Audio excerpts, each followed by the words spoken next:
বন্ধুরা, স্টার জলসায় খুব শীঘ্রই প্রকাশ পেতে যাচ্ছে নতুন ধারাবাহিক ফুলডুংরির টিজার। হ্যাঁ বন্ধুরা, আর ফুলডুংরিতে আমাদের সবার প্রিয় অভিনেত্রী অভিকা মালাহার অভিনয় করছেন প্রধান চরিত্রে। আর নায়ক হিসেবে কে রয়েছেন এখনও তা নিশ্চিত জানা যায়নি, তবে খুব শীঘ্রই জানা যাবে। নায়ক হিসেবে দর্শকরা দুর্জয়কেই ডিমান্ড করছে, কিন্তু এখন দেখার বিষয় দুর্জয়কে কি আমরা নায়ক হিসেবে পাবো নাকি অন্য কোনো নতুন চেহারাকে। এই নাটকটি একটি আদিবাসী মেয়ের কাহিনী নিয়ে। এখানে একজন আদিবাসী মেয়ের প্রেম, সংসার, ধর্ম, কষ্ট, দুঃখ, আনন্দ সবকিছু মিলে কাহিনীটি ঘুরবে।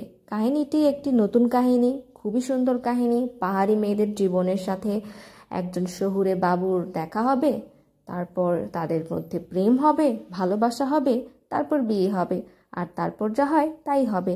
তোমরা কতটুকু এক্সাইটেড কমেন্ট করে অবশ্যই জানিও, আর আমাদের চ্যানেলটিকে সাবস্ক্রাইব করে আমাদের সঙ্গেই থেকো।